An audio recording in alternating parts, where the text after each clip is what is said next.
Hello, everybody. Thanks for coming on in. Welcome to Beyond BMR. Of course, I'm your host, Bigfoot, Michigan Rob. Joining me finally in Studio B from Missouri is Krista. She's been on vacation. I've missed her last couple of weeks on this show and on Saturday nights at midnight. I'll welcome her back in just a moment. Thanks for coming on. I have a great guest. Trey Hudson joins us. And I tell you what, Trey is packed with lots of information, talking about his research and the Meadow project, a couple of projects he has currently working on. So I can't wait to get that started. If this is your first time here, please subscribe to Bigfoot, Michigan Rob on YouTube, the Blondes and the Booze Paranormal Podcast on YouTube, and Texas Front Porch, all found on YouTube. Please hit the like, share, and turn on your alert bells. Thanks so much. You can find us on iHeart Radio, Spreaker, wherever podcasts are found. If you want to help support what we do around here, the super chat's open. Thank you in advance for that. And you can become a BMR pirate. Arr, matey. You can join. You know what you get? You get a picture of me sporting my bandana next to your name in the chat room. How about that? It's fun. Thanks for those that have signed up. Check out our YouTube pages for all of our scheduled events that are coming up. And it is Texas Front Porch on Mondays, 8 o'clock to 11 o'clock.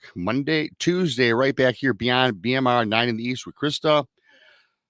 There's a couple other shows coming out. I'll have Krista go over that when I pull her up in a minute. But Thursday in the afternoon, 1 o'clock, myself and Tex, brunch with Bigfoot, Mr. Rob, the Blondes and the Booze with Krista and Brandy, 9 o'clock in the East. Monica Rollins, our Paranormal World, 11 in the East. Don't forget to subscribe to Monica, also my partner, Saturday nights at midnight. Friday is right back with the Blondes and the Booze at 8 o'clock in the East. Saturday, midnight, late night, Rob, Krista, Brandy, and Monica. And Sunday is Truth or Tinfoil, 6 in East, Infamous Minds at 7 in the East. And I must say, I finally got my second book published. I think it went live on Amazon yesterday. First of all, for everybody that bought my first book, thank you so much for that. Don't forget to leave a review when Amazon comes calling. But here's the second one. Bigfoot, Mr. Robson's True Cryptid Encounters, Book 2. Much like Book 1, but of course, all the stories and encounters from witnesses that I personally interviewed are in this book. Book 2, thanks for those that bought it already. The sales spiked pretty good just in 24 hours, so I do appreciate that. Thank you for that, everybody. I do appreciate y'all. With that being said, I'm going to bring up Krista. Hey. Hello, Krista. How are you? I'm better now that you're finally back joining me. I know you needed your vacation, and it was not a research. It wasn't anything like that. You were just out floating around, I guess. Thank you, Miss. Thanks, Gary Spikes. 5 new Bigfoot Mr. Rob members. All right, Gary Spikes Sr. Thanks, Gary. Yes. Yeah, literally, I was floating. We went on a float. I mean, it was great. We stayed in Missouri, but we were in southern Missouri in Eminence, and it's just beautiful country there. It was just great. Well, I'm envious. We were talking backstage with Trey, and he was on a pretty cool trip to Egypt. Right. I'll talk a little bit about that because I'm fascinated with Egypt and the places that he just went this past, I guess, a few months ago, I guess it was. But yeah, we'll pull him up in a minute. And so we were talking backstage, and I haven't been on a true vacation in a while. I'm thinking I might just pack it up and go up north for the weekend. Wow. It's about 4 hours to go over the bridge. You should. I'm saying you should. Not going looking for Bigfoot, just hanging out. Yep. Enjoying the beauty. I mean, I'm not going to say I wasn't looking for Bigfoot because it's just that instinct, like being out there floating down the river. Don't think I wasn't looking around and looking for signs or. Well, it's interesting you say that because with me knowing what I know today versus like 5 years ago, I would probably go on a hike, but I know what to look for today, a little bit more than my head will be on a swivel, because you never know what you come across. Right. And a lot of times it just comes to you without even knowing it. but you gotta be cognizant, and Yeah. and just like as I said, keep that head on and keep your eyes. That's right. That's right. It's you never stop looking. I don't care what you're doing, going anywhere. Bigfoot, ghost, whatever. You got that right. So yeah, So, go everything. I've seen them all. We've all seen it all. And speaking of a man who's seen it all, I'm going to bring up Mr. Trey Hudson. Good evening. Good evening. How is everyone tonight? good. Thank you for joining us. Yeah, Thank you for having me. Yes, great having you back. I think you might have been on this show maybe a year ago. It might have been on Texas show, but regardless, I knew I was a fan of yours about 3 years ago when I met you in Alabama. Right. And we talked a little bit, and I saw your presentation that you put on, and it was just fascinating. I said, "Boy, this guy, and you've done a lot in your life, Trey." So yeah, I've been a lot of busy people. You're a busy guy. You were just in Egypt. Really briefly, how was that for everybody out there that might not have been? Yeah, it's fantastic. Egypt, ever since I was, about this tall, you'd always hear about Egypt, not only from the historical aspect, but also from the aspect of high strangeness. I grew up with the book Chariots of the Gods, by Eric von Däken. So, I always had that kind of mysterious aura about Egypt and all of the, the mega monuments there. So finally got an opportunity to go, visited a lot of the very historic sites.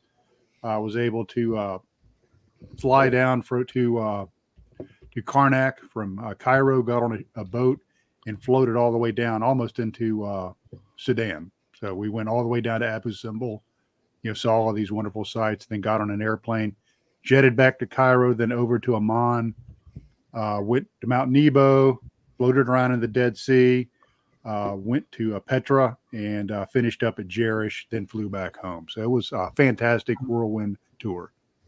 Wow, that's fantastic. Yeah, we were talking backstage. I'm a little jealous. Huh? Yeah. I'm a little jealous. Yeah. Well, did you happen to see any of the pyramids? Oh yeah. There's a picture of me on my Facebook page riding a camel in front of the Great Pyramid, which is really corny, and I almost didn't do it because it's just so dang hokey. And I thought, okay, how many times do you get a chance to ride a camel around the pyramids? And if it's offered to you, damn it, take it. Just take it, I tell you what, you Be got goofy. damn well, you got to do that. I don't think it's corny or goofy. I would do it. I could see myself on a camel. I'd probably have the headgear on. I'd be, hey, I'd look like the Sultan of Sudan, right? And yeah, so I think that's cool. I got to go check that out on your Facebook. I didn't get a chance to see that, so that'd be cool. Yeah, I think that would be fascinating. So good for you on that. Yeah, and again, I'm a little bit jealous myself. So I have a lot of newer people in that have. I heard something weird today. Was that you, Krista? Mm-mm. Oh, okay, wow. Anyways, enough of that. We have a lot of newer people in here since you first were on maybe a year or so ago. And if you would like, give us a brief background, and we can get on with this. Hi, like a bio or background? Yeah, how you walk through, where you got to your arts. I know you're a researcher, military guy. I've got so many questions. I know it's exhausting. Just a few ideas. Give everybody a sense of who Mr. Trey Hudson is. Yeah, I'm a regular guy who has just had an opportunity to do some highly irregular things in my life. Eagle Scout, former Army intelligence officer, jumped over to being a security specialist in Department of Defense, retired out of the intelligence community just back in 2023. Just been all over the place. I was in Afghanistan for a while as an anti-terrorism officer, did all that stuff. Early age, really been interested in all the high strangeness stuff. Grew up watching In Search of with Leonard Nimoy, that great show. And it just so happens that the fates all lined up perfectly. And we discovered a place here in America's Southland that's very, very similar to Skinwalker Ranch. And I say that's a bold statement, and that's a bold claim. But anybody that has seen some of my data, I can back it up. I mean, it's really an amazing place. We've had paranormal stuff. We've had cryptid stuff. We've had UFOs. We've had disembodied voices, shadow people, and what we think might have been a portal or a gateway Wow. to an alternate reality. And we captured some of this stuff on thermal. So that's kind of cool. Very cool. Yeah, that's really cool.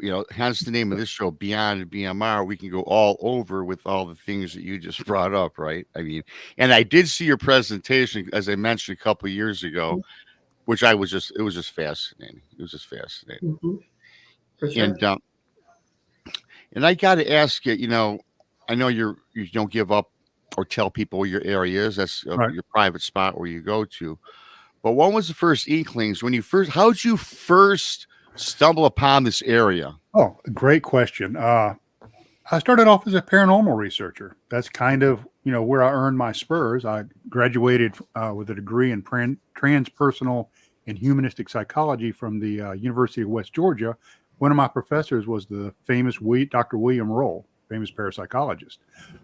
So, I kind of always, kind of had an interest in the paranormal stuff. That's a broad term, but I'm talking more like ghosty stuff. Yeah. And so, I got involved with a local group, and, we did, all of this stuff. And we've got reams of, EVPs and instrumental transcommunication and, footage and all of this. So I was kind of looking at things from a ghost perspective, kind of that optic. And so we started doing research, and like all good, paranormal investigations, it starts off in the library. It starts off researching, reliable sources. So we found a place that had a legend of a haunted road. Okay. And it was one of those just rich folklores, don't go down to the holler at night or the haints will get you. Well, heck, that's where I'm going, can't deter me. And supposedly this place was a road built over an old cemetery. And as you would drive through, the ghosty specters would come up and you touch the side of your car. It was just one of those really just fantastic, Gothic Southern folklores. So we thought we would go out and check it. And I don't know if I'm sure you all have heard of Bob Wilson, God rest his soul, the researcher. He was, I'd become friends with him. Actually met him at a Bigfoot conference, which I was the only paranormal guy there. It was kind of weird. But so he went with me with one of his research partners. So Daryl, his research partner, and I went down to the haunted road, and Bob stayed back at base camp. So we went down and checked out the haunted road because, a lot of times haunted things in the woods might be cryptid, might be a misinterpretation by the witnesses. And we didn't see doodly, didn't see squat, So as we're coming back, we radio back to Bob, and he says, "Hey, wait until I tell you what happened here." And it's like, you just jerk. I can't believe you had something happen there. We were the ones out freezing in the woods and all of that. So we get back and he tells us this tale, this experience he had. He says that it was in February. It was a cold, or January rather, let me correct myself, a cold, rainy night. And if you've ever experienced a winter night with drizzle in the South where the temperature is about 37, it's just miserable. I mean, it's awful. So he had been doing what any sane person would do, and he was drinking copious amounts of warm beverages, such as coffee.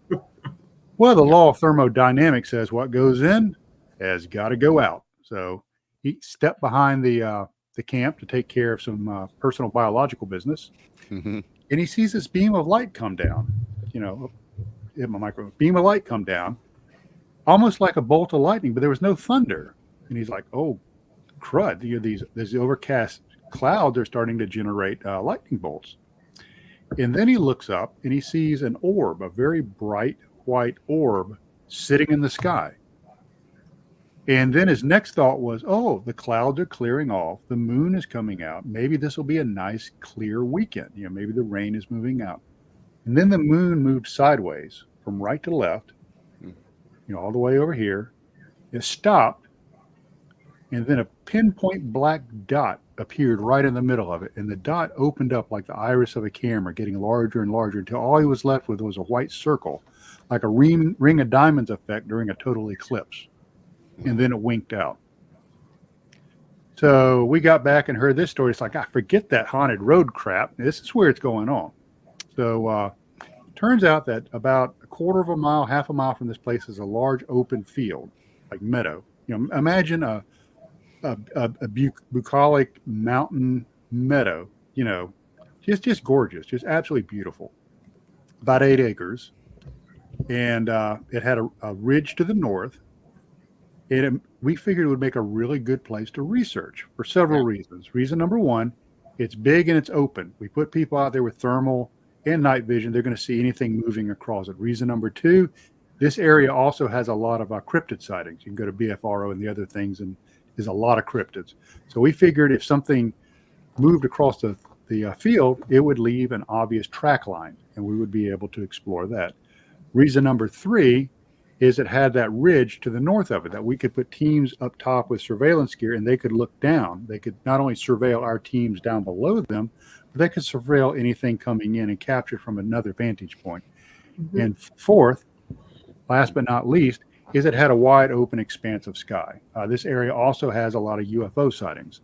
So, we thought this would just be a really cool place for a multidisciplined, multifaceted research and investigation. And it did not disappoint. No, I'm still thinking I can't imagine seeing what you saw, how it just kind of transformed, right? Mm-hmm. You thought it was the moon moving from side to side, and then the iris opens up. Yeah, now that wasn't you referring to the cube, was it? No. That was way back in January of 2016. The cube was not until February of 2017. Well, but the really cool thing about that UFO sighting that Bob had, because Bob was by himself, is several years later, and I'm just looking through my notes here, that would be in February of 2023. Okay. Is we were out doing research, and 2 team members, and it was once again, it's just a horrible, icky, rainy, freezing your butt off kind of weekend. So 2 team members had gotten in their pickup truck and turned the heater on to kind of dry out and warm up. And they're looking and they see through the clouds a large white diffused orb. Okay, like when you see the sun, through a really heavy cloud cover, it's like a hazy ball, really white, kind of grayish hazy ball. And they thought, oh, the sun is setting. Except the azimuth from their position to that sighting was 105 degrees. That's almost due east. The sun doesn't set in the east. Mm-hmm. And then this orb moved sideways. Okay. And then disappeared. Exact same sighting that Bob had back in 2016, except this was a daytime sighting. That one was a nighttime sighting. And the cool thing is that I was able to interview Bob the morning after his sighting on video. So I have that video. And I was able to interview the gentleman on video about 3 minutes after their sighting. Wow. What attracts, I know there's certain areas in the woods, the forest, wherever you happen to research that doesn't have a lot going on. Why do you think there's certain areas that attracts this phenomena over and over again? I think it's several things. I think these places have always existed. If you go back and you look at Native American folklore, go back to First Nations, when you first start hearing oral history, there are places that are magic, places that are mysterious. You go back over to Europe and some of the Druid and Celtic traditions, you have magical places that are actually reused, like Glastonbury Tor is a mysterious place, in the UK that was always a very sacred spot. And so you see these special spots being reused by cultures, building on top of one another. So there's something magical about the geography of some places. What I found, and I was an old school intel guy during the Cold War. So that's, it's back when we still rode horses and had sabers and right. Not quite that. See, there's my saber right there. That I see it. Yeah, I do see it. I fought off the Russians in the Cold War. No, not really. But no, that was in time travel. Yeah. But so, what we would do is we'd have like big maps that we would actually tape up on the side of our command post. And we had pieces of acetate, which is just clear plastic sheets we would tape up there. And we would mark on them with grease pencils, like where enemy forces were advancing and where our forces were and where we predicted they would move and all that kind of stuff. So kind of using that as an illustrative tool is take a map of an area, and it can be any area. And you go to, and I'm just going to throw BFRO out there. There's other databases out there. That's one that comes to mind. Just go out there and lay your piece of plastic over a map like an old school intel officer, and you take a brown marker and you start marking with a brown marker everywhere where there's been cryptid or Bigfoot sightings. It could be a dogman, Bigfoot, whatever you want to do. Yeah. Then you go back to the folklore and you look at places that have had hauntings, okay, or ghost sightings, and then you mark all of those with a yellow dot. Mm-hmm. Then you go to National UFO Reporting Center, MUFON, one of those organizations, and you take your blue dots and you put those where the UFO sightings are. And you're going to start seeing concentrations. And I call those geo-concentrations of high strangeness. And you start looking there. And a lot of times, if you really put the boots on the ground effort and the hours, and the money into the research, you're going to find layers of high strangeness on top of each other. And it appears, and this is, my theory, that a lot of these are connected, that I can't just look at things like when I first started, I was a paranormal guy and I looked through a toilet paper tube just at things through the paranormal perspective. Right. And I was missing everything going on around here. So when I took them down and I started looking at high strangeness, I kind of like the legendary John Keel did. He looked at it very broadly. I started seeing a lot more things. And the more I talk to people, the more folks I meet in this business, is I talk to cryptid researchers. I was talking to Tobe Johnson just last week about weird stuff that happens when you're out searching for cryptids. Mm-hmm. And if you talk to UFO people, it's like, oh, we heard, we were doing a sky watch and we heard something big in the woods next to us. Or, you talk to other folks, Bigfoot, UFO people, and cryptid researchers, and ghost people, the three disciplines. Sure. Everybody talks about orbs. Yep. Isn't it funny? I know you've come across this, Trey. We've all come across this. I always find it fascinating that more times than not, where an orb sighting or appears, oftentimes a cryptid sighting has appeared, and vice versa. I'm just wondering what the correlation is. It's got to be connected in some way. Yeah, that's a great question. And if we open up our minds and we're bold enough to step out of the gigantopithecus model, right. It's a large, hairy hominid, flesh and blood. If we just kind of open our minds up and we think about things and take into account some other things, it starts to become very interesting. I've seen video of a creature running through the woods, taken in Uwari, where it literally runs behind a tree and never comes out the other side. Wow. It's gone. We had a team, our team was down in Georgia, and I was not able to make it on this particular trip, but one of our team members heard something, rustling, quite a ways off. She brought her thermal up. Very nice, a good thermal, ATN OTS, Thor, a really high-end thermal, brought it up, shot a few footage, didn't really notice anything, went back and was doing a review. And in the footage, you could see blackbirds that are just, are black, not black birds, but birds that were black because they were putting off a heck of a heat signature. You could see them fluttering around. And then you see the heads and a shoulder behind some vegetation. Wow. And then it moves away. But the weird thing is the ambient temperature of that shape, that creature, whatever you want to call it, was just a fudge warmer than the environment. And so I went back and I looked at some studies done tracking orangutans for census purposes using drones with thermals. So what would a primate look like on a thermal from a drone? Okay.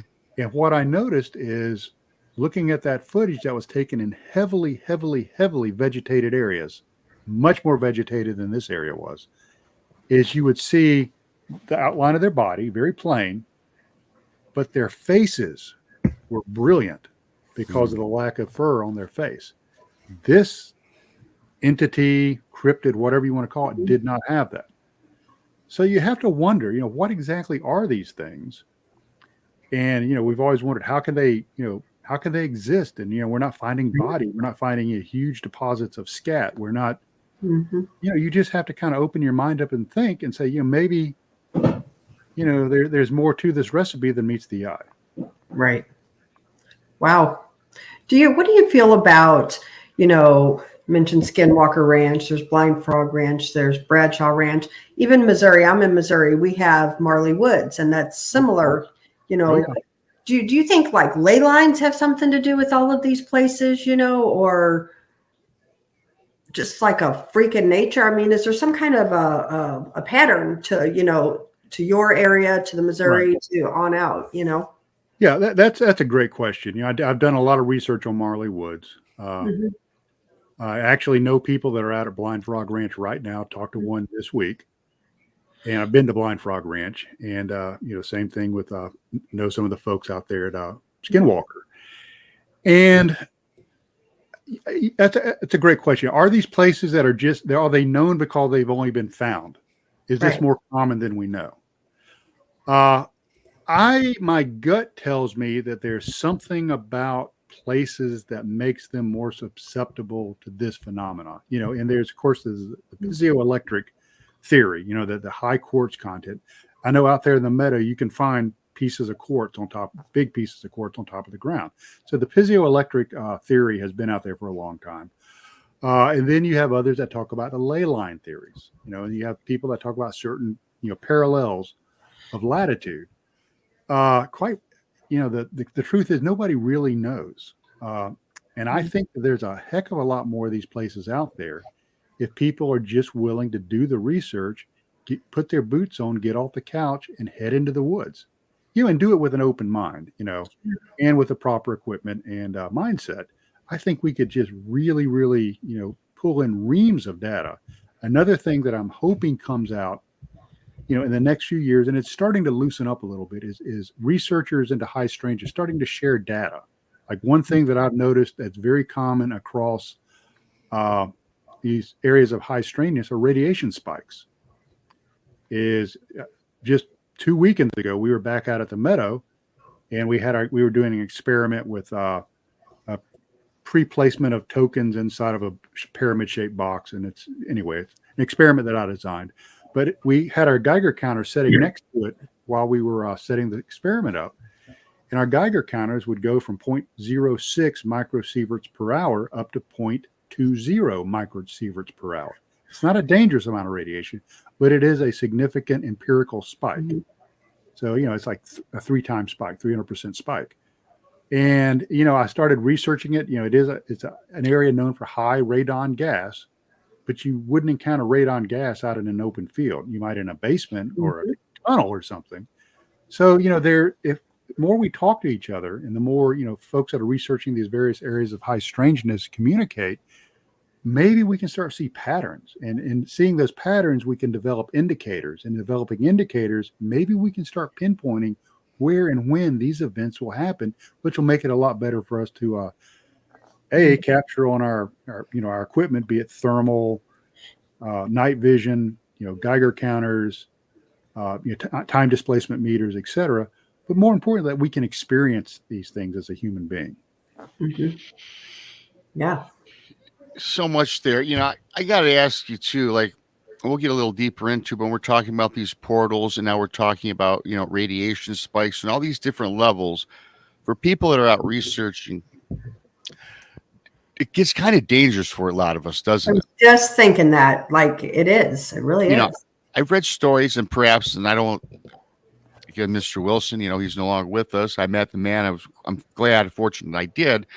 But going back 10 years ago, 20 years ago, 30 years ago, a lot of researchers, they've passed away at relatively younger ages. I mean, I don't want to say, anywhere from 40 to 60, 70. Yeah. And I'm just wondering if some of the things in the elements in the woods or whatever they're doing, or some of these places with these high concentrations, if that takes a toll on the body. Yeah, Rob, thanks for bringing that up. Of course, the logical part of our mind says correlation does not create causation. But cool if we don't consider it. The portal, the box, the cube, 2 of the people that went into that are now dead. Wow. Okay. That's scary. Take Jeez, that for Pete. what it's worth. And that sounds like a lot of stardust, trying to make that correlation. But if you go back and you look at some recently declassified Defense Intelligence Agency reports, there are correlations that the intelligence community has looked at between illnesses and incidences of high strangeness. And they have been cataloging this at the DIAs. So somebody thinks it's important. If you go and you look at the wonderful research of Dr. Gary Nolan, people that have had experiences with high strangeness, some of them show lesions on their brains that looks like multiple sclerosis. Wow. So, it's possible that not only are these things transformative experiences in a humanistic and transpersonal way, they might be a transformative experience in a very physical way. Now, being human beings and as we understand life, we might interpret that as negative. It might not be negative, having some of these ailments. It might be something totally different. It could be purposeful. It could be a side effect of the technology being used or the accidental natures of these, geographical locations. It is really scary when you look at it. You think back about, and that's why I have so much more respect for the people that do what you do, Trey, because, we don't think about that part of it. The possible danger. Hell, the possible danger coming across a cryptid that might maul you, or even a grizzly bear, or even anything. You've got that side of it, the paranormal side of it that can also be dangerous, and then you have the physical side of it. That's scary stuff. You got to come at you from all ways. Yeah, I do carry a 44 Magnum when I'm out there. So yeah, I will say that. They'll fend off one of our normal creatures. Animals of the woods. I don't know, about a dogman or even a Bigfoot. Although we haven't even gone into the cult murders in the forest where we're at. So that's a totally different thing. Yeah, getting back to these portals too. I mean, I just can't imagine walking through a portal and what that world, that reality, that realm would be on the other side. It's just, is it a big forest? Are we in a different universe? Yeah, that's a great point. When the team members went into it, 2 team members, that was Tim Gillardin and Bob Wilson, who unfortunately both are deceased. When they went into it, and for those that don't know, it's on our thermals, we were catching these boxes or cubes appearing in different parts of this field. And you can go back and research UFO history, and boxes and cubes are very common themes in high strangeness, be it the Rocky Mountain Ranch with Katie Page, the Carl Higdon UFO sighting and experience. You can go all the way back to The Alchemist, considered a box or a cube as prima materia, which is prime matter. Can I stop you for just 1 second? Sure. I'm sorry. Katie Page, you're on with her, and I think Katie Page might be a guest of mine coming up here in a couple months with that show. That was an awesome show. I'm sorry, but I didn't want to forget. That's fine. You're a celebrity now, Katie Page, and I forgot what's the other guy's name. It does. I'm sorry. I just fine. Actually, I'll be meeting Katie in Colorado end of this month. So awesome. I didn't mean to interrupt you, but I just saw you on with her. Okay. That's how Katie and I got to know each other. We're talking about boxes or cubes. Okay. And so these things were like moving around the field, watching them on our thermal, and one of them stopped and then kind of started to dissipate. And we were able to dispatch a team to where the remnants, the echo of this thing was. So when they went into it, they disappeared off our thermal. Yeah. Completely gone. No heat signature at all. And this was in February. No leaves, no vegetation. And they experienced as just walking unheated into a spot. They said the spot was very dark, very black, and very still, like being inside of a dark velvet bag. Quiet. Mm-hmm. And it was cold. Temperature dropped. So they thought, well, this might not be a good idea. We need to do 180 degrees and head back out. So as they were heading out, we saw them start to reappear on our thermal. Mm-hmm. And the wonderful Kristen Payton was the one that shot that thermal. Yeah. And as they moved out of it, they started encountering branches and brambles and briars and all kinds of encumbrances that were not there when they went in. So, do I know what happened? No, I do not. Do I know what we captured and experienced? No, I do not. But I can make a theory. I think possibly that there were two realities existing at the same time in that field. There was a reality that was dark and cold and without vegetation. And then there was a reality of the everyday reality of the meadow where they were.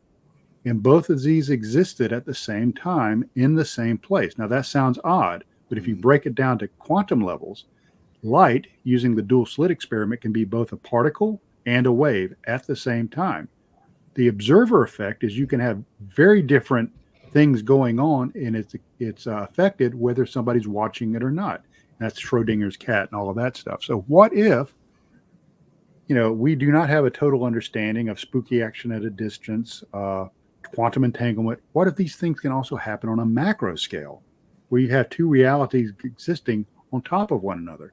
And then you can start getting into the multidimensional studies of, the M theory, string theory, where there are other universes and dimensions existing around us that we just can't perceive because of our limited, sight organs and our limited understanding of what's reality. So, is that what we experienced? I would have to say that's what it looks like, or it does to me. Wow.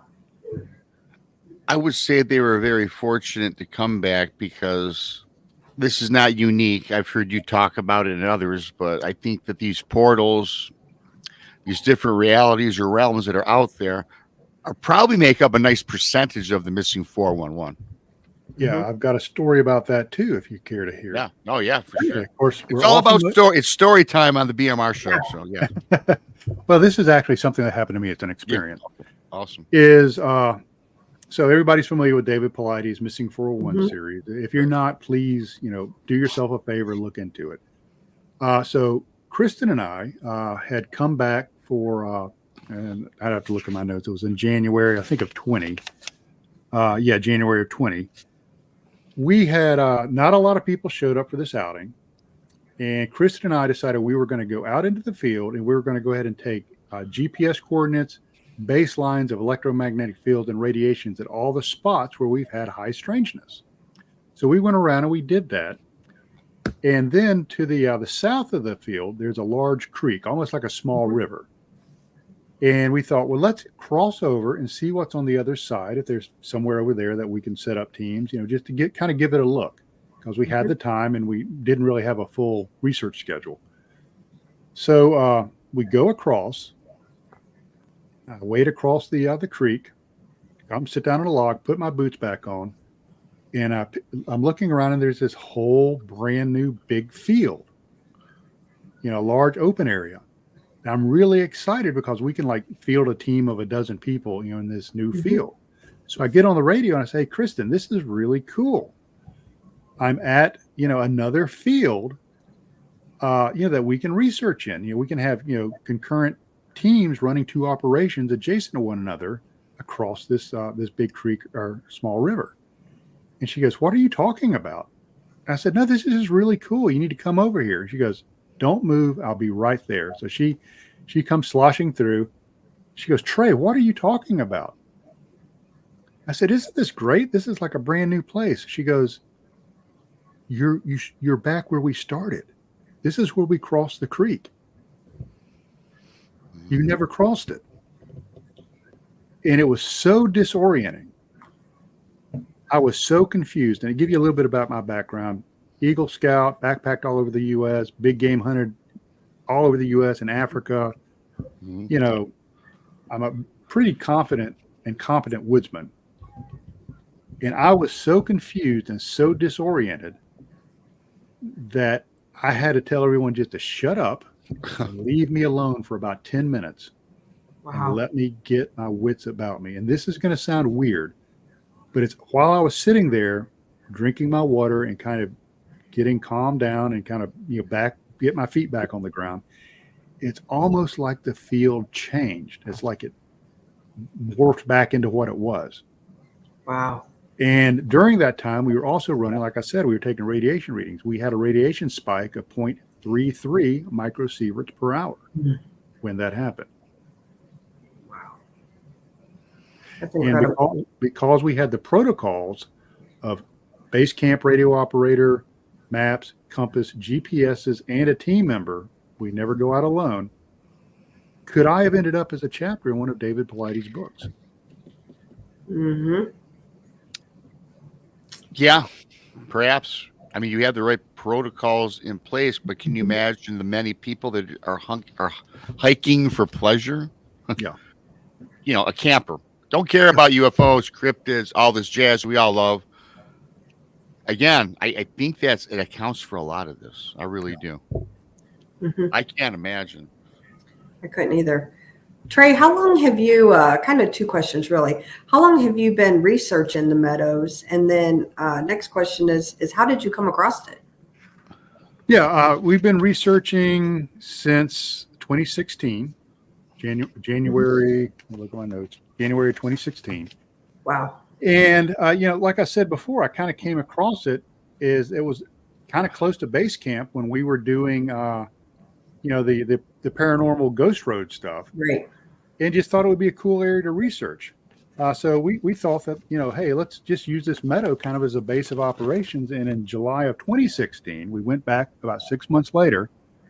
We started looking at the Meadow as a real research kind of focal point, somewhere where we had the tools in the area to do what we wanted. We had a plan that one evening in January of 2016 that we were going to set up several teams around the Meadow in the periphery, and we were going to have a single individual walk across the top of the ridge to see if he could flush anything down into the Meadow or if he could see anything below us. And that was Bob Wilson. So Bob was walking, we got our team set up. He was coming from base camp to start across the ridge. And he said, "Oh, I forgot something back at base camp. Let me run back and get it, and I'll let you know when I start back." So the next radio transmission we get is from Bob, and his background, he's a retired law enforcement officer, worked backcountry search and rescue in California for years, avid woodsman, really squared away individual. He got to a particular landmark, and he said, "Guys, I'm at the tree that crosses the trail, and I don't know how I got here." Wow. And so quickly we thought maybe he's having some sort of medical emergency. That happens. We've talking about health effects. We've actually had to medevac somebody out of the Meadow having arrhythmia. Had to actually take them to the hospital, and they spent the night there. So that was middle of the night run to the hospital in an area with no cell phone coverage. Luckily, we got paramedics on our team, so that worked out okay. But so we were thinking, did he have a stroke? Did he have a concussion? And so our paramedic got on the radio and said, "Okay, how do you feel? Can you feel your extremities? Yes. Are you lightheaded? No. Did you fall? No. Repeat, Mary had a little lamb, listening for slurring of speech. Everything sounds fine." He goes, "Hey, I just must have been thinking about, the mission, and just forgot about it. I'll continue on, and I'll let you know if I have any problems." So he works his way across the top of the ridge, drops down into the east end of the Meadow, starts working his way west. And so my team members, Daryl and Tim Gillardin, the gentleman that passed away, are watching his headlight come down the ridge and start moving across the field. And all of a sudden, his headlight goes out, and it's replaced with a orb of light, a bright orb. And that orb moves several hundred yards in just a few seconds. We calculated it ended up being about 23 miles an hour. They quickly brought the thermal back up, and when the orb went out, they looked up, and there was Bob standing there. Gosh. So they brought their radio up, and they said, "Bob, are you okay?" And they're watching through the thermal, and they see the figure bring their radio up and said, "I'm fine. Why?" "Come over here to us. We need to talk." So Bob goes over there, and They explained what they just saw. We just saw you turn into an orb, move several hundred yards, turn back into yourself, and then walk over here. And he's like, no, I just walked over here. Wow. And they're like, no, you're crazy. We saw this. So once again, you had two realities existing at the same time. And it gets even weirder. That night, we had the sighting of a white cryptid. Y'all are familiar with the tree peepers, watching our camp about 0200 hours. And the next morning, Bob bought his GPS. Now, being a backcountry search and rescue guy, he always has his GPS set up to record his track line, where he goes. So he shows us on his GPS, his track line, and it shows him going several kilometers in straight lines across the small river. He never got wet. The terrain is too rugged to travel in a straight line. You can't do it by foot and you can't do it by vehicle, but how can you move in a straight line over rugged terrain in the air? And so we told him, when you get home, download this to your computer, send the data to us. We're going to look at the metadata and do some analysis with some of our Garmin software. And by the time he got home, it was all erased. Yeah. So we did a hypnotic regression with him. Oh, wow. And we now have a psychotherapist on our team, a licensed hypnotherapist. He does this for a living. And the block is so strong on that time loss, we were not able to break through it. Wow. Even under hypnosis, like I don't know. I just came to, and there I was at the tree across the trail. And talking to the psychotherapist, we believe that something was there. Something happened. And we were thinking that we might be able to break through that block. And unfortunately, Bob passed away before we had a chance to explore it further. Oh, man. Yeah. So anyway, that kind of tuned us into, hey, maybe the Meadow's a cool place to research. Yeah. Well, Absolutely. it's a little more than cool, I would say.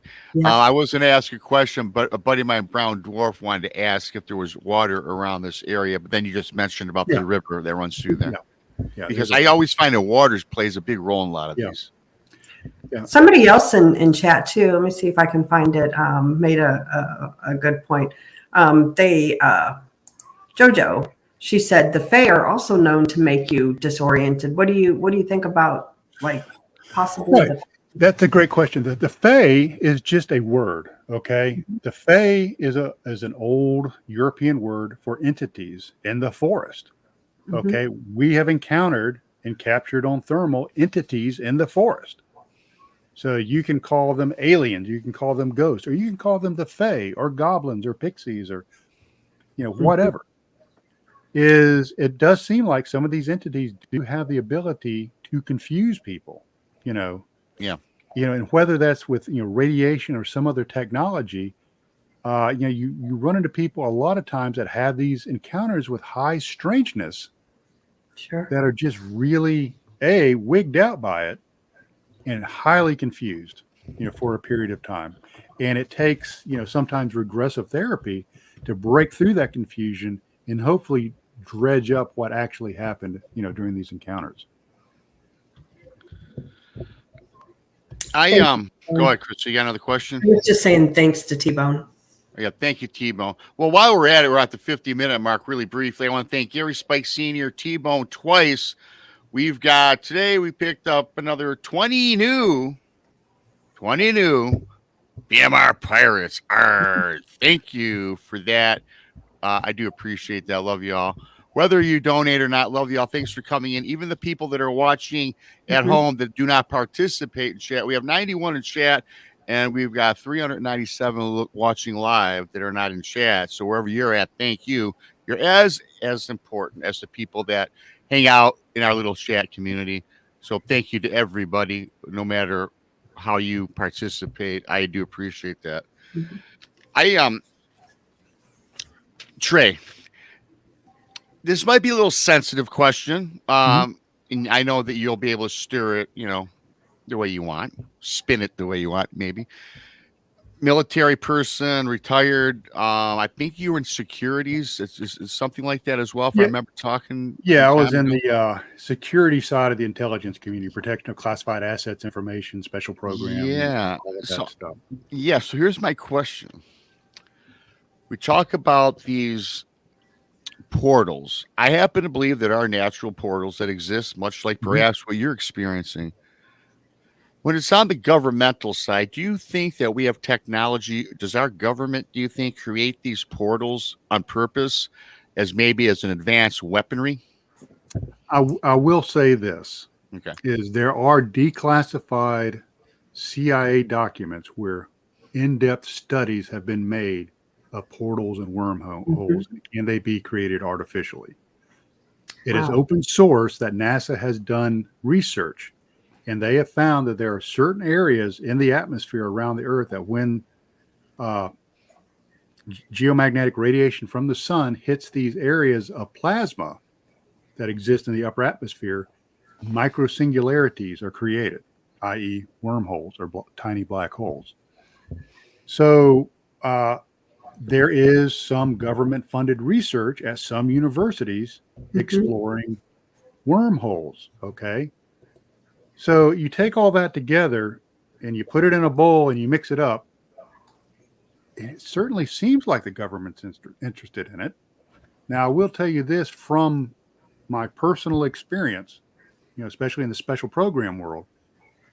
People that tell you the government can't keep a secret do not know what they're talking about. The government can take a secret, they can take a shovel, dig a hole, put that secret in the hole, bury it, take that shovel, dig another hole, then bury the shovel that dug the first hole, then bury that shovel. Yeah. So they can bury it so deep that it will never see the light of day. Yeah. So, I think that, even today, DARPA or ARPA, Advanced Research Projects Agency, has tremendous things going on that would blow your mind. Just, science fiction, crazy, Stranger Things kind of things. And, it's in the best interest of national security and other things that they keep some of this research on the down low. So, yeah, I think that there are amazing things out there that are being researched right now. And, maybe in my lifetime, we'll get to hear about some of it. Yeah, maybe. And that's probably why, our government, they're so sketchy about the whole UFO thing. One day they exist, one day they don't. They backtrack these statements. And I just wish they would just be on one plane, right? I think they don't know. I think the government is pragmatic. Okay? If anything, they're very pragmatic. And they hate to put something out there and say, I don't know. There are things coming into U.S. sovereign airspace that we don't know what they are. We don't know if we can detect them. And more importantly, we don't know if we can defend against them. Mm-hmm. Right. How does that make them look?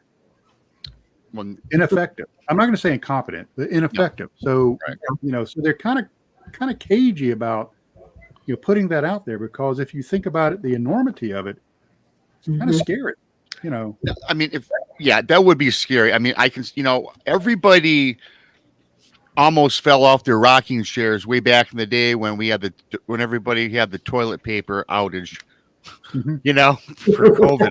I mean, it was crazy. I mean, literally crazy. You have 1 million people shopping for toilet paper, which never became a truth. There was plenty of toilet paper. And if our United States and our public knew that we could not defend ourselves against these things, it would be mass hysteria in the world. Yeah. And especially, okay, you think that's bad. Let's lay something over on the top of it. What if somebody started writing books about things even more horrifying, that they can come in and take you, and there's not a damn thing you can do about it? That's even scarier. Okay, turn the page even more.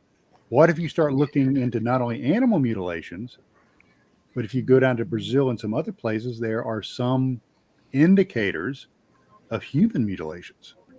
That's even scarier. Wow. Was that book The Communion, by the way? Yeah, that's Whitley Strieber's book. Yeah, I've yet to read that. Oh, you need to. Okay. All right. Yeah, it's good.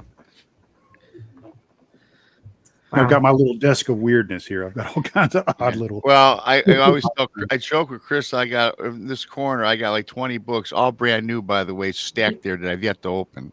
I buy books and I don't read them. I just so yeah. I got to make more time in the day. We need 38 hours in the day, right? Definitely.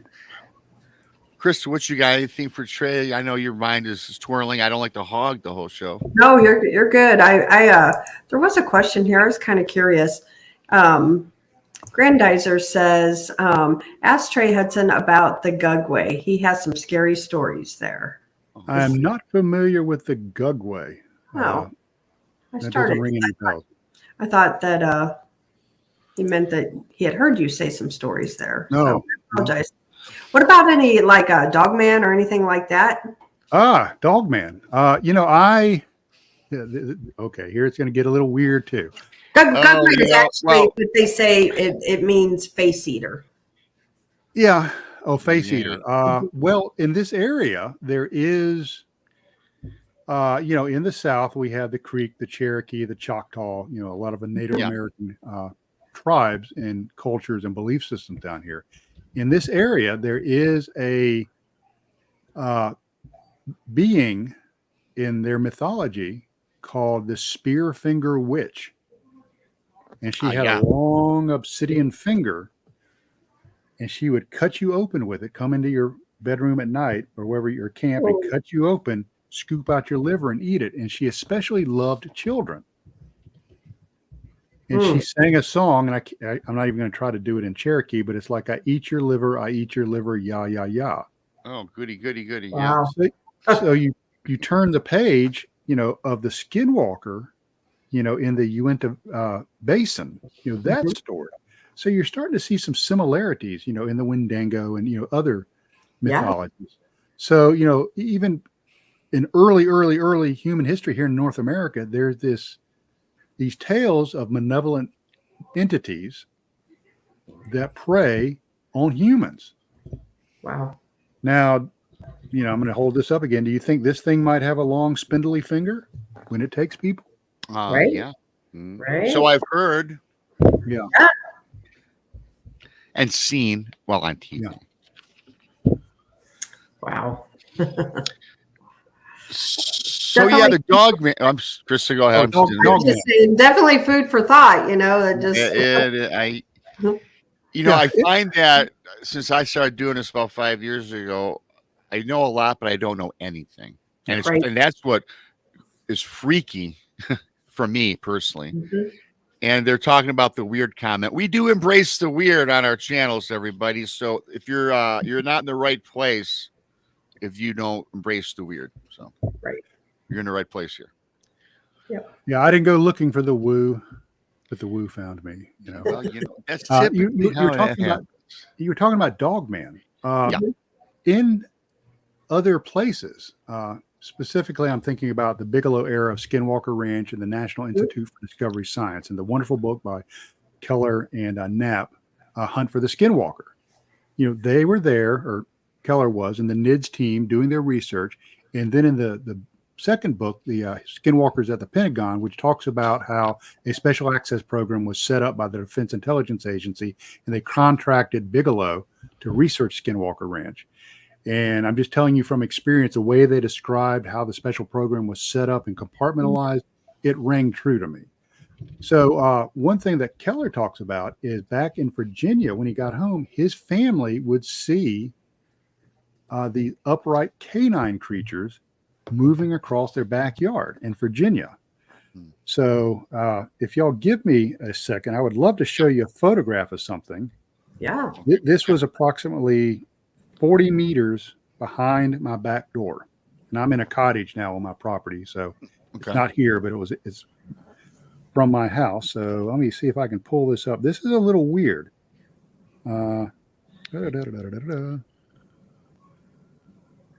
Just bear with me. Is what I found behind my house was a huge canine track. And I'm trying to find it right now. That was 6 inches in diameter. Oh, in diameter. Wow. Yeah. It's and I was able to put. I happen to have a. There we go. I happen to have a 6-inch evidence rule that I laid down beside it. Wow. Holy cow! Wow. And look how deep that is. Even. Yeah. Yeah, it's something heavy. Yeah. So, you go back and you look at, some of the stuff that they were writing about in the hunt for the skinwalkers at the Pentagon. That makes sense. That now I'm finding huge canine prints, much like my dog's 100 pounds and his paw prints aren't even near that. Yeah. And this part of the country, we don't have wolves. Right. So, it makes you wonder, are these dogmen, running around? When I did some quite a bit of research on Marley Woods and really dug down into a lot of Ted Phillips, interviews and, read a lot of his reports that he wrote, is dogmen, are reported around Marley Woods. People would see them crossing fences and bounding over roads and stuff like that. So, there seems to be some sort of commonality between areas and incidences of high strangers and large upright canines. Now, what specifically does that mean? I really don't know, but it does seem that there's some sort of link there. Absolutely. All of these areas, there's UFO, there's cryptid, there's ghosts, there's everything in all of these areas, all of them. Right. And what I started doing is when we founded the Anomalous Studies and Observation Group, when we first started encountering this high strangeness, we were all used to looking at things through the optics of, paranormal, cryptid, UFOs, or whatever. And we had to stop and take a deep breath and said, are the tools that we have in our toolbox that we're used to using sufficient? Or are we limiting ourselves? We have to look at this phenomena from a new perspective. Because what it appears is all of these phenomena perhaps are different facets of the same diamond. They're all related. They just present themselves in different ways. And so what we do is we focus on two things in ASOG. One is empirical. We love the data, be it, Geiger counter readings, thermal, photographs, all that good stuff. The empirical is important, but just as important is the experiential. Is the best piece of high strangeness detection equipment out there is a human being, bar none. And we tie the experiences of the human along with the empirical data and mold the two into a cohesive story or experience. And in doing so, we are not afraid to bring techniques from other disciplines into our field. One thing that we've had really cool results is using the Estes method. And we have a really remarkable video. And I think Rob saw it at the presentation where it appears that we are speaking to an entity about these portals. And it gets very upset when I start questioning about particular specific phenomenologies, i.e. plasma energy and solar radiation. So, we're not afraid to do that. We have a God helmet that we have configured to actually bring it out into the field. It has its own power source and everything, and we can run the programs right there in the woods. We were using it just 2 weekends ago. So we have a very large toolbox, and we like to take things out of different disciplines, apply them to the situation and the issue at hand, and see what comes out of it. Yeah. And the the results have been remarkable. Yeah, it sounds like it. For those of you that don't know, he had mentioned the Estes method, and that is where you put on the headphones, you have blindfold, and someone's asking questions, and the person sitting down, all they're hearing is white noise, and they're just repeating what they said. So I really, that to me is especially when you get intelligent responses, that's pretty, Where can people see this video? There, a lot of people are asking if you have a chance. I will send Rob a link. I would have to get out of this and go find it on YouTube. I don't have the link handy right here.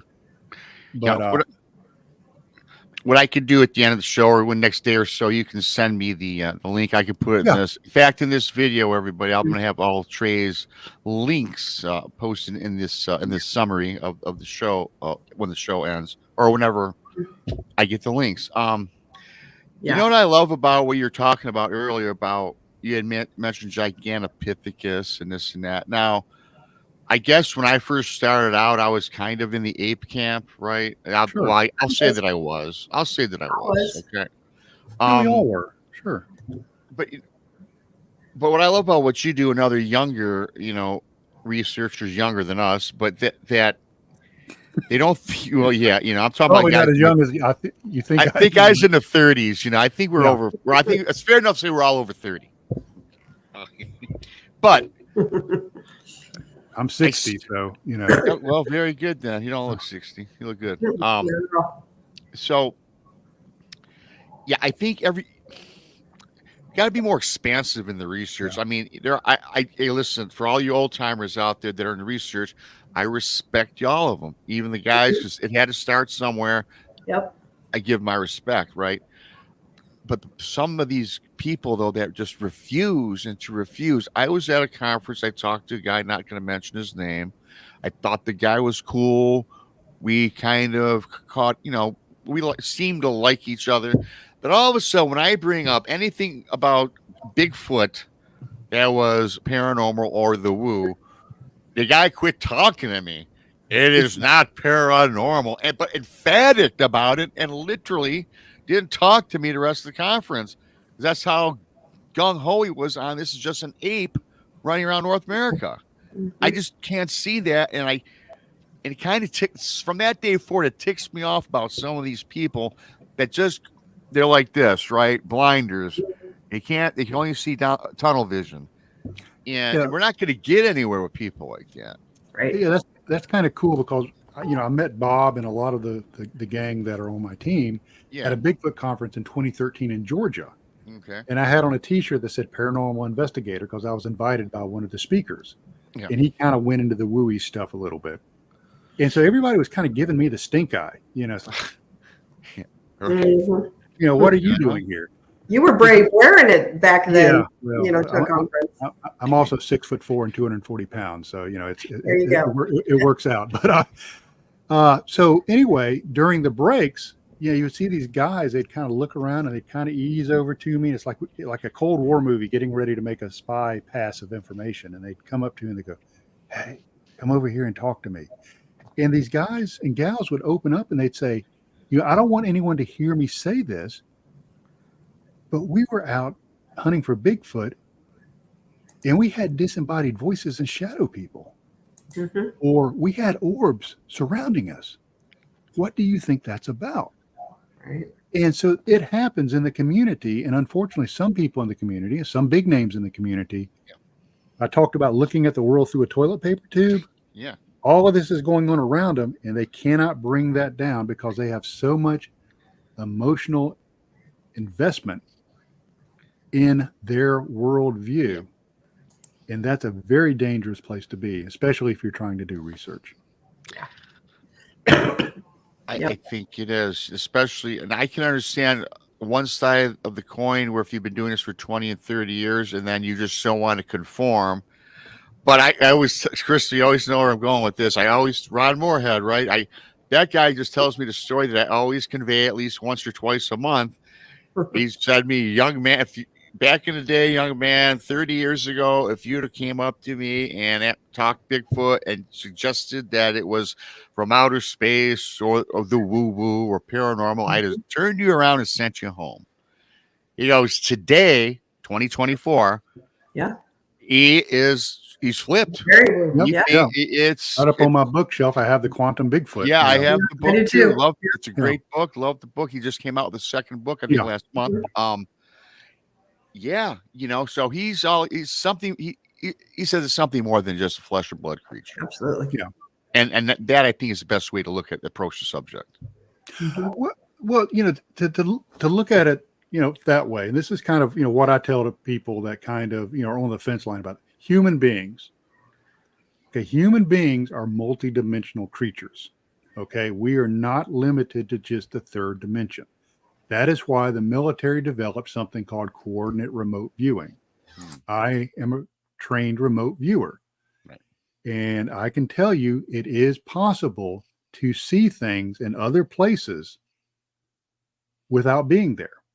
It was developed by the U.S. Army Intelligence and Security Command and was later taken over by the Defense Intelligence Agency and the CIA because they used it as an intelligence collection tool to corroborate other elements of intelligence. So there's something there. If people don't believe that, just read the Stanford Research Institute's papers on it. So we are multidimensional beings. If Bigfoot is similar to man in structure and capabilities, would it not stand to reason that maybe there's an extra dimension to their essence too?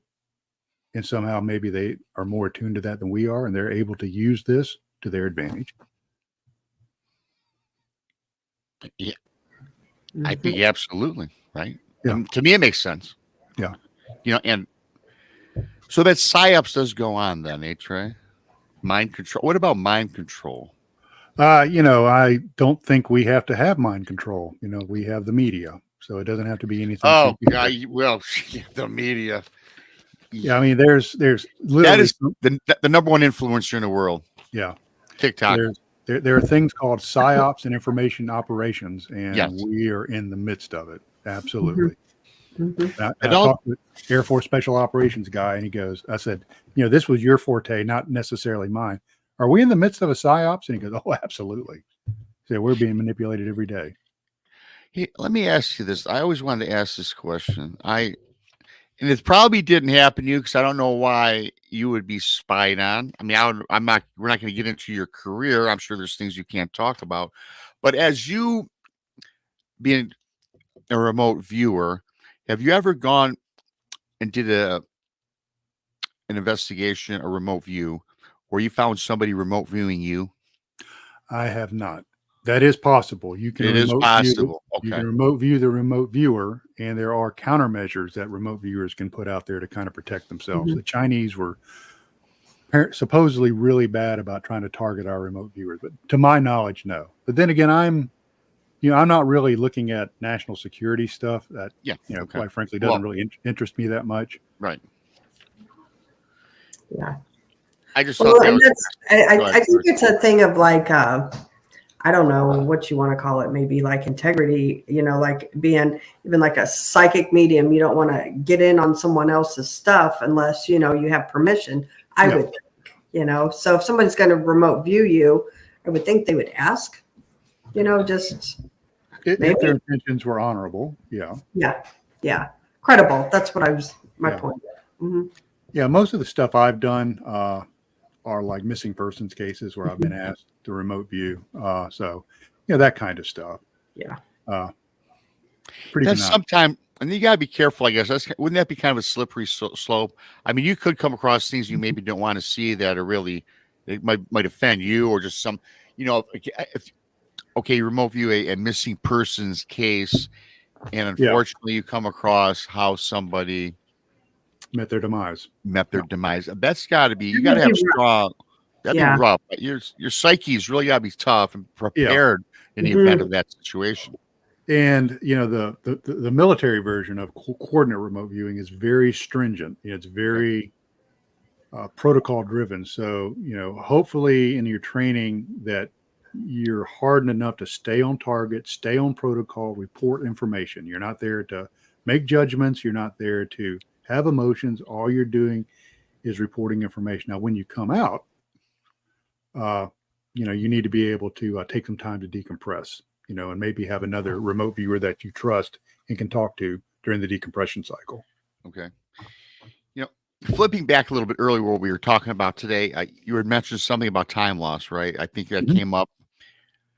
So I've talked to many people. I've been doing this show for a couple of years now. We've come across a lot of people from on the UFO side of things, cryptid side of things, ghost sides of things.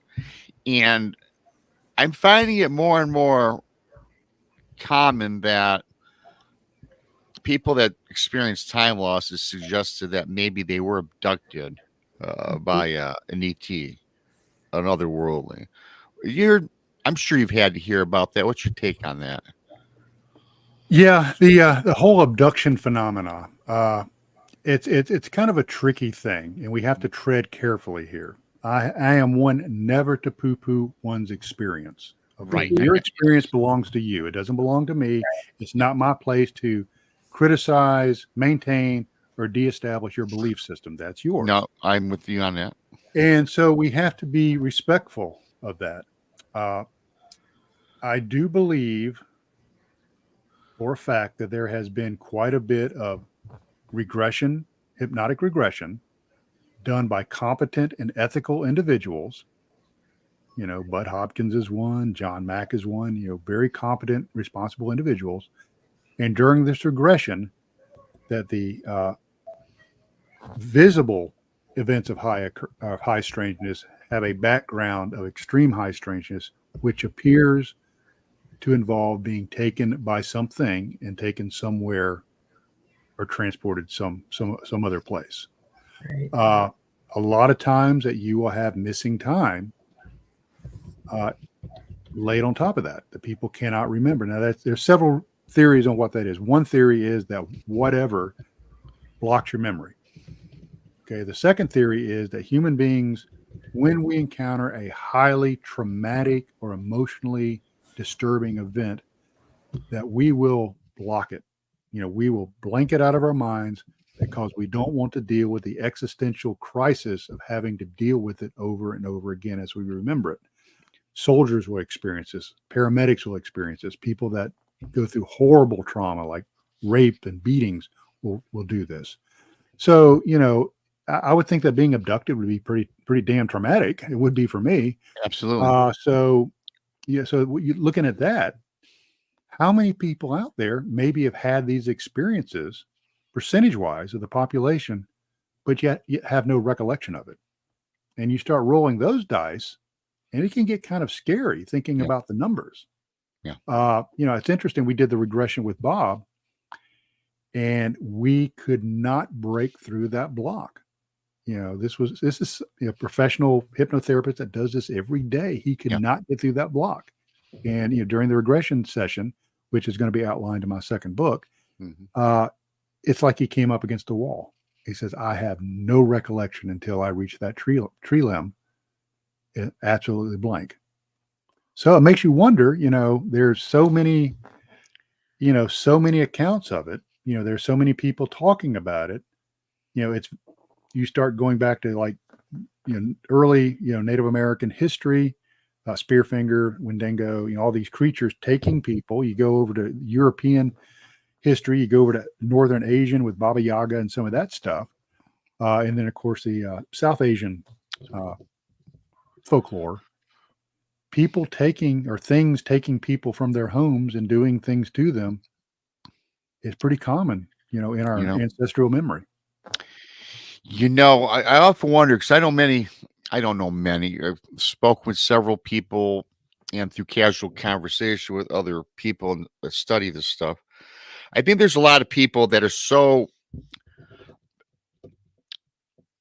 how should I say this? There's certain people that are 100% convinced that they've been abducted by an alien. Mhm. I have, and it's almost like they're obsessed with it, almost like they manifest it. And all of a sudden, I think that perhaps they can create false memories. So if you're to go into regression therapy, would the professional be confused, or would you be able to seek out that this is a false memory, or how could you tell if it was accurate or something that never existed? Yeah, and I'm not a hypnotherapist, but a professional hypnotherapist should be able to pick up on certain cues. People that have like a really strong emotional investure of, I'm an abductee. That's their whole identity. I'm an abductee. Yeah. Instead of I was a person who might have been abducted, but I've got this whole other rich life that has nothing to do with it. And false memory syndrome is a real thing. If y'all remember the satanic panic of the 80s, there was a very famous case where some children at a daycare center in Texas were actually implanted with false memories by the police and the psychologists and hypnotherapists that were trying to build a case. And it was a really travesty of justice. So, it has to be done ethically. It has to be done slowly. And probably the most important thing is the person that is going through the regression therapy has to really want to know what happened. They have to be prepared for what they might find out. And that's one thing I tell people, when I'm with them and the psychotherapist, and we go through this, is make sure you really want to know, because not knowing sometimes is a good thing. Sometimes that's the right answer. So, it's not something to go jumping into willy-nilly without truly understanding the consequences. I think that would be very scary. I'm just thinking about me personally, if I was to go through that for whatever reason, and I have to imagine you get it recorded. Yeah. And I don't know that I want to know a lot of things. It's just, I just don't think I'd want to. Because for some people, it could be more horrifying than thinking they were abducted than to find out what happened to you sitting on a stainless steel gurney, in a spaceship being probed.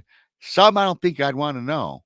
I'm not making a joke, but I'd rather not know that. Well, yeah. Do you think Travis Walton's life was better or worse after he went public?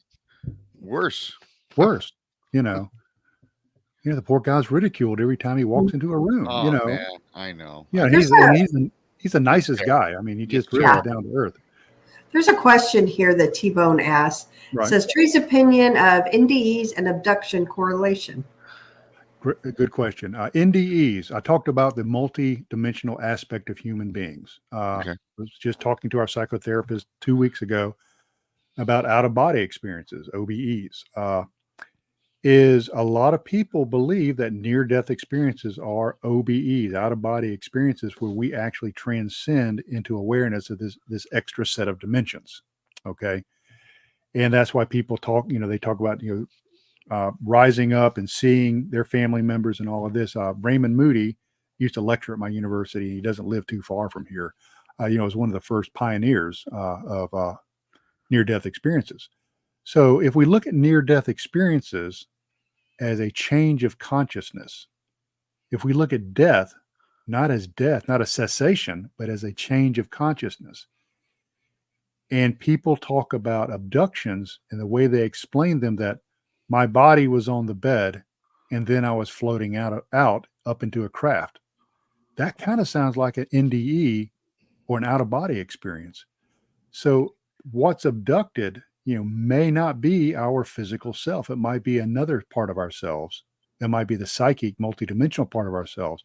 And people that have marks on their bodies, and the correlation between that, I don't really understand exactly, but maybe they were fighting, or when their bodies came back into communion, there was some sort of trauma, during that period of time. So I think, if we look at things as human beings, much more capable of understanding, witnessing, and experiencing things out of, us in this meat suit, driving around, our brain driving a meat puppet around. If we look at things a little broader than that, I think we would have to look at near-death experiences, abductions, and out-of-body experiences as somehow being linked or related, or at least a reflection of the same experience. I think you had another question started there, did you not? Shelly, I think. Let me see. I'll pull it up, Chris. Yeah, there was a couple questions there. Okay, I'll hit this one. Shelly Montgomery asks, you mentioned finding missing people. If you got something came through a girl, I don't know what that question. Krista, you tagged that. What is that? I think what she was asking, like, how do you, like, if you get something, how do you tell people, because they're already laughing at you and they don't believe you. So yeah. Okay. Okay. That's a great question. I'll give you an example. There was a very famous missing person case in Canada back a few years ago, and a group of remote viewers in Canada offered to help the police, the RCMP, Royal Canadian Mounted Police, with this case. And so the word went out in the remote viewing community, would you like to help out on a case? And a remote viewer friend of mine, sent me this and said, hey, Trey, would you like to help? I said, sure. Here are the coordinates. And in coordinate remote viewing, a coordinate's not a coordinate. It's just a set of numbers. It's 8 numbers. I knew nothing else. And so I reviewed those 8 numbers. I worked through all the 6 stages of CRV. I came up with the stage 6. I came up with a summary. I packaged all that up, scanned it, sent it back to the person that sent it to me, which went up to the person that was doing all the coordination up in Canada. It turned out it was spot on. Sometimes we don't even know what we're remote viewing. And remote viewing is a cooperative tool. When you have a dozen remote viewers all coming up with the same data, then you start to get a picture. One remote viewer, you take that for what it's worth. That's not corroborated. Okay, then you take the remote viewing data from 12 remote viewers and you put it up with forensic data. Okay. You put it up with witness testimonies that actually saw something going on. You put it up against the last known location of a missing person. And then you start to get the full picture. That's how it was used in the intelligence community, is it would supplement electronic intelligence, photographic intelligence, human intelligence. It was just another tool. Mm-hmm. Mm-hmm. Wow. I see one of our mutual friends is in the house. Mr. Greg Ogle says the Meadow is a special place. Oh, yeah. Greg has had some amazing experiences out there in the Meadow himself. And Greg will get this. So will Krista. I understand it's very moist. That's an inside joke. It's not dirty. It's just I don't want to hear it. It's really not dirty. This is a family show. Yeah, it's That's right. NC-17 sometimes. Sometimes. But yeah. But Trey, I do believe too. You are also going to be in Greg's new and upcoming film, The Cryptid Expeditions Between the Lakes. I am, and that is a really cool story. Greg has become part of ASOG and has experienced all kinds of very, very, very weird stuff in the Meadow. Mm-hmm. And the way that kind of came about is during, his exploration and y'all's exploration. I think you went out to Land Between the Lakes with them, Mm-hmm. Yep. Okay, so when y'all were out there, Greg and I talked weekend before last, the stuff y'all experienced, and I'm not going to give the movie away, but were amazing. And Greg said that during other expeditions, they started encountering high strangeness, weird things they couldn't describe. You go back, you look at The Legend of Downy Booger, the first film, there's some woo in that too. So he and I got to know one another, and he said, hey, you know about this stuff. Can I experience it? Can I come out there and see it for myself? Mm-hmm. And boy, he saw it, just crazy stuff. And so I am very honored and humbled that the experiences that Greg had in the Meadow and with the Anonymous Studies and Observation Group are going to be featured partially in the new film that comes out January 4th, I believe. Yes. So I will be there at the premiere. So I'll be there too. Yep. So awesome. Yeah, I got it. BMR, you might as well fly in and go too. Beautiful Coleman, Alabama. There we go. Alabama. Has Trey ever come across tridactyl prints? Well, there was this one time that I got really drunk in a sorority house. No, I'm kidding. Yeah. No, I have not. I know what you're talking about. No, I have not come across those. Wow. I mean, not sorority houses. I've come across those, but not the prints. Yeah, and again, NC-17. It's 10:30. Technically, all the kids should be in bed, right? If you're under 10. Being a fraternity guy in the '80s. Best thing ever. Oh, I tell you,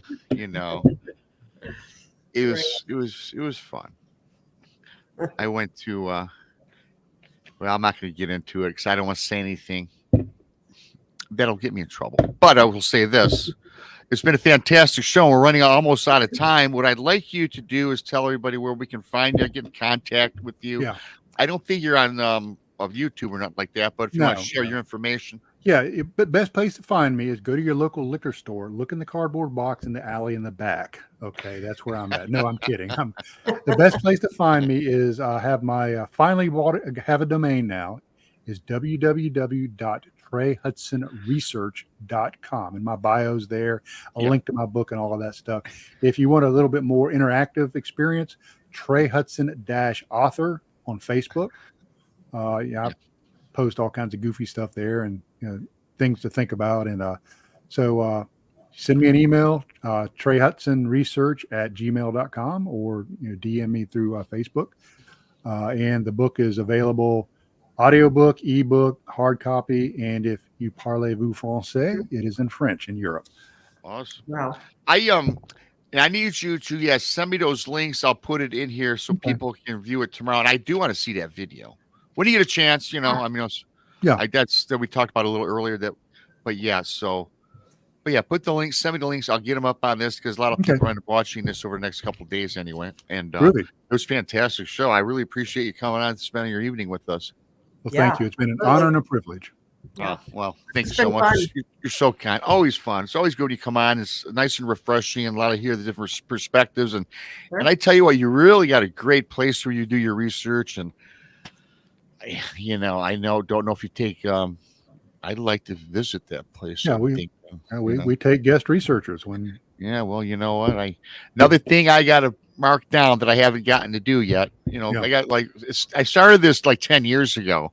One thing is checked off. That's the way it works. Here, come on. Let's see. Today is Tuesday. I think new shows for any of our new people. We do. Yeah, Brandy doing something new. So tomorrow morning, Paranormal Paul and Tex start a new show. Okay. Hold on, I can tell you exactly what's going to be called. Let me Okay. find it here. I got it right here. Waking Up Weird, and it'd be 8 a.m. Central Time, and that is Tex and Paranormal Paul on Texas Front Porch. And then at 7 p.m. Central, Show and Tell, and it is Brandy, Paranormal Paul, Donnie Cho, and Randy. Well, that will be. It'll be nice. It'll be interesting. Yeah. So many shows. So much. That show's actually tomorrow night, 7 p.m. That'll be on Blondes and Booze. So Okay, just well, find Blondes and Well, we'll So check. true. Thank you, Mark. I want to thank Mark Ziammer for the super chat. Again, T-Bone for 20 pirate memberships. Gary Spikes as well. Thank you guys. I do appreciate all the support. Don't forget, if you're new, subscribe to Bigfoot Mission Rob on YouTube, the Blondes and the Booze Paranormal Podcast on YouTube, and Texas Front Porch on YouTube. And I would appreciate that. Donnie Show says stuff. Why not? Well, it's on the top of my head. Great show. Again, maybe we'll see you next year. Maybe I'll see you in person at one of these conferences, or who knows? You never know. Maybe at the Relic Film Festival. Yeah. Come on Right. down. Yeah, it sounds good. Put a banjo on your knee and come on down. there we go. There you go, man.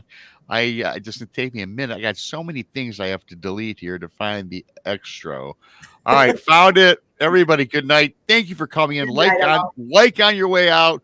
BMR for Krista and Trey. We're out.